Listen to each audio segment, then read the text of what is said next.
It is the kind of story that makes a whole town go quiet. Because when a fire takes lives in the middle of the night, and one of those lives belong to a child, the noise does not come from flames. It comes from fear. And right now, Edenderry is holding its breath. This all unfolds in County Offaly, just before Christmas, that strange time of year where everything is supposed to feel warm and safe. And instead, this feels like the opposite. A house goes up in flames. Not an accident, not a faulty wire, a deliberate act, a petrol bomb attack, according to Gards, drawn with intent. And by the time the fire is out, two people are gone: 4-year-old boy and his grandaunt gone in minutes. Lives erased in a way that does not make sense to anyone who still believes the world follows rules.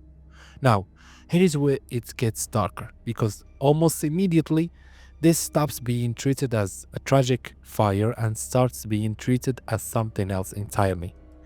Guards believe this was linked to a prison gang feud. Not random, not mistaken identity. Something targeted, something planned, and suddenly this isn't just about what already happened.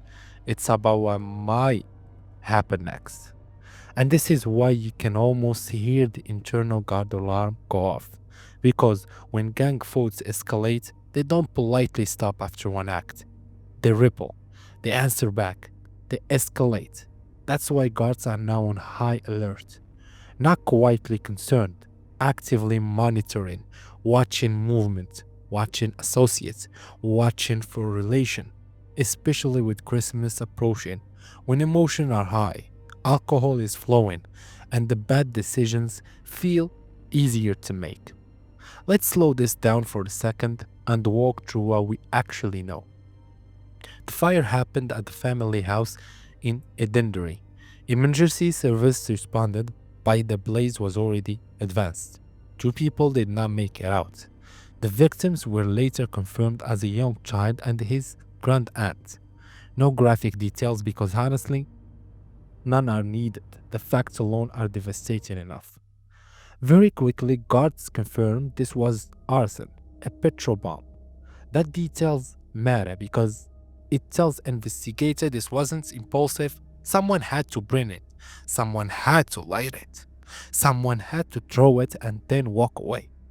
And here is the chilling part. Guards believe the intended target may not even have been the people who died. That's not speculation dressed up as a drama. That is reality in gang-related violence. Innocent people get caught in the blazed radius of grudge they never signed up for. And when that happens, it sends shockwaves far beyond the people involved. Now the investigation shifts gear. Guards begin the slow and glamorous work, door-to-door inquiries, CCTV trolls, forensic examination of the scene, witness statements, phone data, movement pattern, who was where, who knew who had connections, who had enemies. This is not television police work. This is week of gritting detail, often with very little sleep. At the same time, guards are dealing with something just as dangerous as the fire itself: the potential for revenge. Because in prison, gang feuds, violence outside can trigger violence inside, and vice versa. Word travels fast, rumors mutate, and once a narrative forms, whatever accurate or not, people start acting on it. That's why guards are monitoring known figures linked to the feud, both in the community and within the prison system. The goal is simple: stop the next attack before it happens. But here is the brutal irony. Even with all that effort, prevention is never guaranteed. You can feel that tension in the air in Edenderry right now. People locking doors early, parents holding kids closer. The quiet question everyone asks but nobody wants answer: are we safe? And then there is the community grief, because this wasn't just a crime scene, it was a home.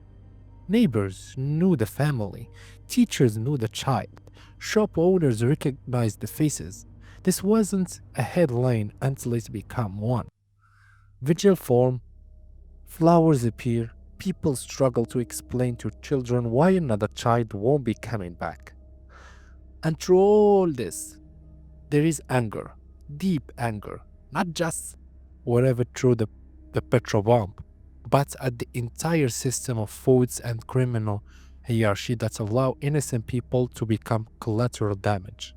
When a 4-year-old dies because adults are settling scores, something has gone fundamentally wrong. As of now, guards continue their investigation. No public arrests announced at the time of reporting, no premature conclusions, just pressure, surveillance, intelligence gathering, and the very real fear that this case is not finished yet. Because in stories like this, the most dangerous chapter is often the one that follows the funeral. And that's the uncomfortable truth about this case. The fire may be out, but the situation is still burning. Guards are watching, families are grieving, and an entire town is hoping that whatever darkness caused this stop here, before another house light up the night. If you want fast updates on Irish true crime, subscribe. We cover everything before it hits mainstream headline. Thank you.